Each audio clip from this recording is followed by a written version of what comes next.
buka puasa buat yang udah buka duluan biasanya di Indonesia bagian timur, Indonesia bagian tengah udah pada buka. Buat yang di Indonesia bagian barat sabar sebentar lagi puasa. Nih, betul. Sambil nunggu dengerin dulu Moms Talk nih, podcast parenting bisa didengerin juga di Spotify. Ada di Apple Podcast. Ada website doodle.co.id/moms-talk. Dan sekarang udah bisa didengerin di Noise. Luar biasa. Keren banget ya. Tinggal cari aja di search Moms Talk itu. Dan langsung keluar muka-muka kita. Nah, Beb, kamu biasanya tuh kan sering banget olahraga gak sih? Enggak. Dasar. Salah deh nih kayaknya pembahasannya. Kamu emang olahraga? Olahraga. Kan boxing. Ya? Olahraga lagi karena aku kan kemarin habis lahiran, badannya jebrot. Jadi ya harus nurunin 26 kilo. Oh my god, 26 kilo tuh banyak banget. Itu banyak banget.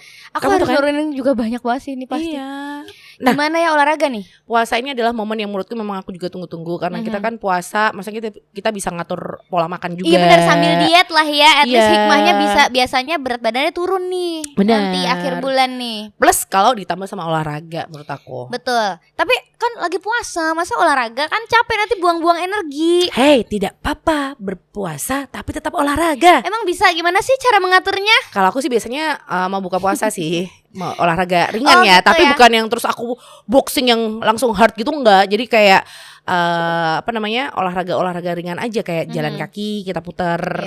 Manahan sebanyak 27 kali. Tapi menurutku ngapain toddler Bagus tadi 27 kali. Enggak mau. 7 kali tekan sesok meneh loh, tekan sahur. Oh iya 27 kali ya. Tapi aku pikir manahan kecil. Oh enggak, yang besar. Ternyata kelurahan Manahan. Gede banget. Ini gak ngerti banget ya. Manahan tuh salah satu daerah di Solo. Stadion itu kan ya, biasanya orang berkeliling di stadion. Kalau kita enggak, kita berkeliling kelurahan Manahan ya. Gede tenan, Banjarsari nih saya. Gede banget. Tapi menurut aku ngopeni toddler itu juga salah satu olahraga gak sih? Ngejar lah yang bolak-balik dari tiduran ke berdiri, yang main sama dia sing blok gitu tuh. Menurutku salah satu kegiatan olahraga. Boleh gak sih aku merasa seperti itu? Oh iya benar. Kan banyak banget kan kayak ibu-ibu yang habis melahirkan itu tuh justru malah tambah kurus karena memang ngurusin baby, masih ngurusin toddler juga. Terus juga karena banyak kegiatan ya kita jongkok berdiri ketika mandiin anak kayak gitu udah bagian dari olahraga juga loh. Buang kalori lah ya. Buang kalori. Gue dengkulku ngewel banget nih, sumpah. Ngetusi Zoe. Capek banget ya. Capek banget. Kamu mandiin Zoe nggak di atas? Jadi meja makan. Nggak. Jadi embernya itu aku terbawa. Gitu. Aku terbawa. Jadi naik turun jongkok gitu kan. Pakai dingklik ya, kayaknya tidak berguna. Aku jomplang. Jadi aku harus jongkok. Begitu berdiri, ya Allah dengkulku apalagi kan udah umur ya gitu kan. Apalagi postur tubuhku tuh kan modelnya aneh agaan. Jadi kayak di bagian bawah kakiku bawah tuh kayak kecil, terus bagian siniku gede. Jadi menopang badan yang besar itu kayak, makanya aku harus olahraga terus gitu loh. Dan sebisa mungkin ketika kita di bulan Ramadan pun juga tetap jalan gitu kan untuk olahraganya. Berarti triknya gimana nih? Apalagi kan kalau sekarang nih kita mau ngajarin anak puasa juga, ya kan? Betul. Ngajarin anak puasa, terus nanti anaknya misalnya ikut puasa, ikut olahraga juga dong, otomatis. Iya. Makin lemes nanti anaknya. Kita kuat anaknya semaput. Ya kan? Anakku ngendi waktu kita jalan kaki nih. Anakku carry ternyata semaput. Kalau enggak nih misalnya nih kita jalan-jalan sore bareng sama anak-anak, yang maksudnya mungkin olahraga waktu bulan puasa kan udah sore ya. Misalnya jalan-jalan nanti anaknya capek, lemes, minta gendong, kita jadi bebannya lebih lagi. Ya terus kan? kita batal puasa. Enggak sih sebenarnya kalau mamanya sekarang mengakali di bulan Ramadan ini kan anak-anak kayak ngabisin energinya juga gitu kan. Walaupun mereka kadang ada yang kalau anak kita mungkin kita ajarin buat selang-seling dulu nih. Mereka bisa gak sampai setengah hari dulu.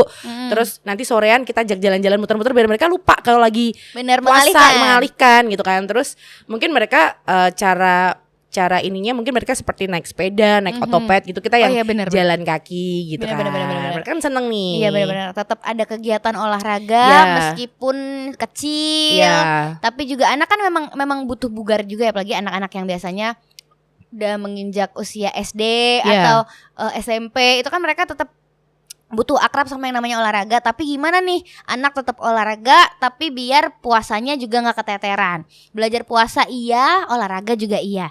Ternyata ada banyak nih yang bisa kita terapkan nih Wit. Apa nih? Soal menerap olahraga sama anak pas bulan puasa. Itu yang pertama, hindari olahraga atau kegiatan fisik yang bikin si kecil mudah berkeringat.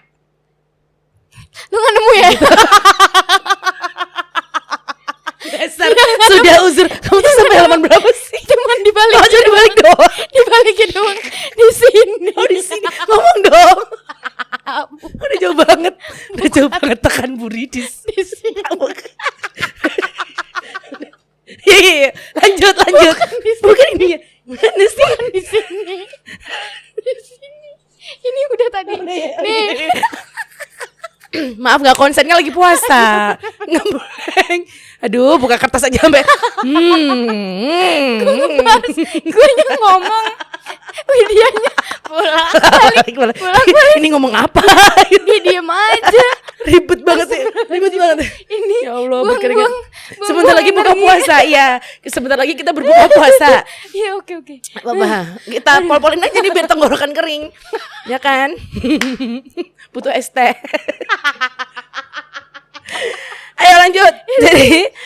Jadi olahraganya dianjurkan yang aktivitas fisiknya gak terlalu bikin berkeringat. contohnya seperti yoga. Kamu kan cocok nih kayak yoga gitu kan. Aduh, yoga tuh sebenarnya keringetan juga ya. Iya. Atau mungkin olahraga yoga bisa tapi di ruangan ber-AC. Oh, kok Ya gak sih? penak Bunda? Ya Kan sih, biasanya kalau yoga kan kita harus menghirup udara segar Iya kayak bener. gitu-gitu. Ada juga soalnya yang namanya hot yoga Wit. Oh, Tau gak itu sih? gimana tuh? Hot yoga tuh ruangannya di kasih pemanas biar makin berkeringat. Ada banyak tuh, udah mulai ada tuh begitu-begitu tuh hot yoga biar keringatnya kalorinya lebih terbakar apa segala macam. Biasanya biar tambah yoga-yoga berkeringat ya. yang ditujukan untuk nurunin berat badan. Cuma ya ini mungkin yoga bisa tapi gerakan-gerakan yang tidak ekstrim, flow-nya yang enggak terlalu yang begitu-begitu. Anak kecil yoga tuh lucu banget loh, Wit. Oh ya? Bisa ya? Mulai di umur berapa sih? Di Solo ada salah satu tempat yoga Heeh. yang khusus melatih anak-anak dan si pelatihnya ini license untuk pelatih yoga anak-anak. Ih, Lucu gemes ya. banget, mulai SD gitu biasanya yang mereka bisa belajar keseimbangan di situ. Iya. Terus olahraga juga nggak yang terlalu berat, badannya juga jadi bugar. Terus itu juga melatih ketenangan batin juga gak sih kalau yoga itu? Betul, olahraga kan Aku tuh- fungsinya buat anak kan itu ya, Wit. Gak pernah bisa namanya yoga loh aku. Karena aku tipe yang kalau olahraga tuh harus yang keras. Ngerti gak sih maksudnya? Ya kayak lari tuh, Iya, lari iya. treadmill kayak gitu. Terus yang sepeda, boxing kayak gitu. Memang aku tuh harus yang Iya. aktivitas yang seperti itu menyalurkan gitu. energinya tuh lewat gerakan-gerakan yang banyak Aku gitu tuh beberapa ya. kali nyoba yoga waktu hamil sama sebelum hamil pun aku nyobain.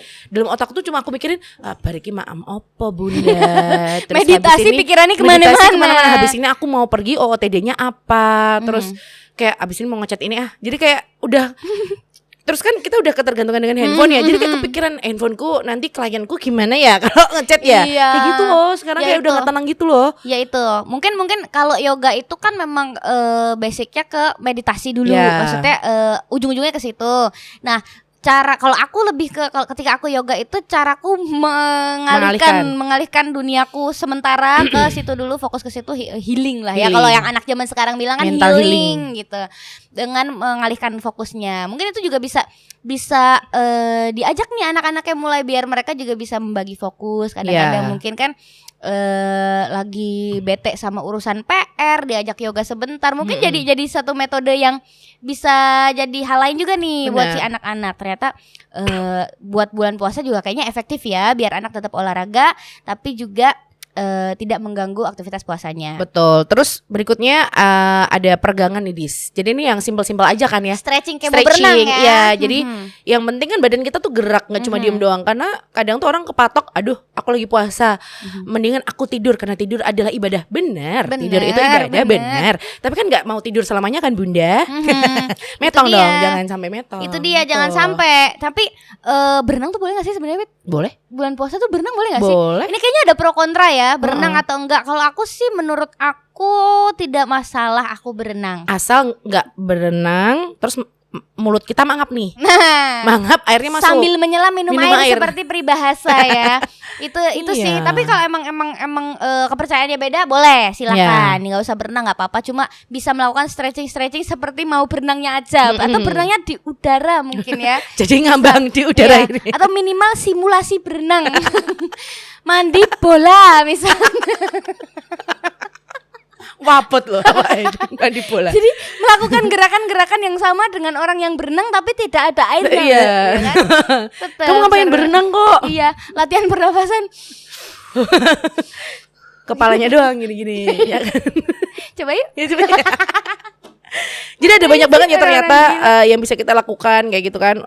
Dan juga peregangan ini bisa dilakukan bersama anak saat puasa, kayak seperti meregangkan tangan ke atas. Jadi mams bisa berdiri tegak lurus, terus juga kedua kaki dirapatkan lalu tarik tangan ke atas kayak gitu. Jadi itu yang simpel banget sih. Simpel sebenarnya. Ini mah dari anak umur 4 tahun 5 tahun juga bisa kali ya belajar olahraga. Kalau meregangkan gini dulu tuh kayak udah enak deh ya. Terus bisa berdiri dengan kedua tangan, ditekan tangan ke samping, dorong kedua tangan ke belakang hingga otot terasa tertarik. Karena cantik ya, tertarik karena cantik. Enggak, ini tuh ototnya ketarik ke belakang. Itu kan sering ngeluh nih kalau badan kita tuh kalau lagi podcast tuh badan kita kayak bungkuk gitu kan. Baru ngomong ya, ini posturnya udah begini lagi kan. Iya, terus biar ditarik gitu. Terus kan habis itu lakukan gerakan ini berkali-kali. Oh, jadi berulang misalnya itu tadi ya. Jangan menarik tangan terlalu keras karena bisa berakibat fatal. Takutnya displesia, sendi-sendinya anak-anak atau tangannya gitu. coplok, nggak ngerti. Ya bahunya ucul gitu kan. Ya ucul bunda. Ya ucul bunda gimana nih? Ya udah dilem. Ganti aja deh anaknya. Di tete. Dibuang. Astagfirullah, maaf ya bunda-bunda. Nih, selain melakukan gerakan-gerakan sederhana, kita bisa juga olahraga ringan di sore-sore. Emang sih menurutku yang ini paling enak tepat ketika kita berolahraga bulan puasa itu adalah sore. Iya, jadi sekitar jam 4 atau setengah 5 sekalian ngabuburit ya. Biasanya kalau di daerah kita sih kayak di belakang Stadion Manahan tuh udah ramai banget, banyak orang jualan, banyak yang olahraga lah, ada yang sepedaan segala macem, buat ngeceng juga ya kan. Bener. Buat Jadi ada dua yang kecing ya, abab dan juga keringat di badan. Bulan puasa kecing semaput yang ada ya. Semua. Tapi ya pokoknya itulah ya, kalau aku sih nggak usah yang terlalu berat, nggak usah yang ngoyo. Apa ya bahasa Indonesianya ngoyo? Berlebihan. Enggak, bukan berlebihan, bukan ngoyo. Ayo, ngoyo itu apa ya? Ngoyo tuh memaksakan diri ya. Iya, memaksakan diri benar. Ya mempeng meneh. Tambah lagi. Itu terlalu memaksakan diri. Kalau yang biasanya kalau kita lagi nggak puasa, emang kadang-kadang kan kadang kita ada saatnya ketika kita olahraga kita merasa bisa nih kita nge-push diri gitu. Kalau ketika puasa mungkin itu ada agak sedikit diredam gitu kan. Bener sih. Apalagi kalau ngajak anak ya kan. Deh bisa deh downward dog. Ayo. Wah, yoganya jadi yang ekstrim acro yoga gitu kan nggak mungkin. Yang simpel-simpel aja. Iya. Kan. Tetap ada yang harus diredam meskipun tetap melakukan aktivitas olahraga gitu. Betul. Kan. Dan juga menurutku banyak manfaatnya karena kan selama ini kan kita kalau bisa sahur tidur. Terus pada kalau anak-anak sekolah mungkin ada sebagian juga udah maksudnya kayak liburan gitu kan. Jadi memang kayak stretching, terus kita mencoba untuk jalan sore, kita tetap aktivitas aja. Sebenarnya kayak kita jalan-jalan ke mall juga merupakan bagian dari olahraga loh. Keliling mall kan dihitung aja kalau misalnya pakai aplikasi di handphone atau apa smartwatch apa segala macam, langkahnya dihitung aja kan. Ada tuh yang apa namanya ngitungin langkah tuh sehari. Misalnya kamu target aja sendiri. Biasanya kamu target sih? Berapa langkah sehari? Kamu tapi memantau nggak berapa langkah sehari? Enggak ya. Aku memantau soalnya aku ternyata gue aktif juga ya gitu. Sehari tuh biasanya aku 2.500, 2.700 sampai 3.000. Itu standar sehari. Oh berarti bulan puasa nih mungkin yang aku lakukan adalah jangan sampai kurang dari segitu, sebelumnya. Jangan sampai kayak lebih lemes apa segala macam, meskipun kegiatan agak sedikit dikurangin ya. At least langkahnya masih tetap sama gitu. Tapi yang pasti kalau olahraga waktu puasa tuh kalau bisa jangan waktu siang hari nih. Apalagi kita jam 12 siang lagi panas-panasnya kita malah lari-lari. Udah gitu kan kita haus ya. Kalau enaknya memang sih di sore hari karena setelah kita capek-capek terus habis itu kita langsung buka puasa. Langsung minum, langsung apa segala macam. Kayak lega banget. Iya itu enak banget. Emang paling tepat ini ya. Kecuali kalau misalnya ada olahraga yang bisa dilakukan siang hari saat bulan puasa. Apa nih? E-sport. Nonton apa? E-sport olahraga elektronik. Aku dengan main game. FIFA. Oh iya benar. Itu adalah basket. Sangat bojoku. Sampai anaknya tidak dipegang. Terima kasih Bapak Tigana. Terima kasih sudah memberikan ujian. Memang gak apa-apa. Jadi pahala Wit, insya Allah Wit. Terus olahraga sebaiknya dilakukan sebelum jam berbuka puasa, ya kan sama ya. Dengan demikian si kecil bisa langsung minum ketika haus. Oke. Terus waktu buka awali dengan air putih terlebih dahulu, dan kalau bisa jangan dingin, Wit. Iya. Ya kan? Benar. Itu tipsnya tuh. Malah yang bagus tuh air putih hangat loh. Iya. Jadi kayak buat detox juga katanya. Oh gitu ya. Itu kalau setelah olahraga. Setelah olahraga. Oh gitu. Jadi kayak air putih hangat air putih hangat. Jadi kayak kita kan badannya habis berkeringat banget. Dan suhu badan kan suhu biasanya badan kan lagi panas kan. Nah, tekanan darah juga tinggi pasti. Terus aku sempat baca sih ada beberapa artikel gitu. Aku baca katanya kalau kita minum air putih hangat tuh kayak bisa menurunkan kadar lemak. Terus ada banyak manfaatnya gitu deh. Asik pokoknya. ya. Oke, ini fakta baru nih Mams dari Ibu Widya. Pokoknya fakta apus-apus. Iya. Jangan minum apa dulu, yang lain dulu. Iya. Air putih hangat itu ternyata baik sekali. Betul. Buat abis olahraga, apalagi bulan puasa. Terus asupan nutrisinya juga harus dipenuhi nih. Jadi begitu buka puasa langsung tetap proteinnya dipikirin, protein nabati, protein hewani, zat besinya apa segala macam. Dan kalau menurut aku kayaknya ada butuh ekstra ini nggak sih, nutrisi kayak vitamin. Betul untuk daya tahan tubuh ya juga kan? Gitu kan. Jadi pas sahur ya biasanya kita minumnya ya suplemen gitu. Kalau aku dulu waktu kecil seringnya ya Wit, ketika bulan puasa itu makanku 3 kali tetap tapi kayak jam buka puasa, terus nanti rada maleman dikit makan lagi, sama sahur. Iya, soalnya kadang kita kalau pas buka puasa makan kebanyakan perut begah gak sih? Iya makanya. Dan kita udah kayak udah gak mood juga loh waktu kita kan udah nunggu ini waktu berbuka puasa. Begitu udah minum, kita kan pasti minumnya banyak ya. Terus kita udah kayak gak mood buat makan gitu loh. Jadi kayak terus makannya kita jam 8, jam setengah 9 kayak gitu biasanya kan. Abis selesai tarawih. Iya. Terus ada lagi nih tips minum gelas itu minum gelas. Minum air itu kan 8 gelas ya. Itu kan minum air itu kan 8 gelas nih per hari, Wit. Buat anak-anak kan mungkin kalau anak-anak secara gamblang dikasih tahu 8 gelas satu hari itu kan kayak banyak banget sih 8 gelas gitu kan. Ini bisa dengan trik 2-4-2. Jadi 2 gelas saat berbuka, 4 gelas antara berbuka sama sahur, sama 2 gelas saat sahur, itu minimal. Iya. Ya kan? Gelasnya seberapa? Segini nih. Emang enak. Berat kan punya anak? Pusing kan Bunda? Astagfirullah. Itu ya kok, anakku memang sip. Ya luar biasa. Jadi memang kita anjurkan kita kayak kita ahli banget. Ya. Emang kita tuh ahli banget. Karena olahraga tuh memang dampaknya ada banyak banget, apalagi ketika kita sedang berpuasa. Selain menjaga daya tahan tubuh supaya badan kita juga tetap bugar, menjalani hari-hari, jangan sampai kita tiduran terus, males-malesan terus jadi malas olahraga tuh jangan. Iya betul. Gitu. Puasa boleh, pola hidup sehat tetap diajarin ke anak-anak gitu ya. Sambil belajar puasa, olahraganya juga tetap jalan biar anak puasanya nggak lemes aja, main game aja, buang waktu aja. Gitu ya Mams. Terima kasih, sampai jumpa di Mams Talk episode berikutnya.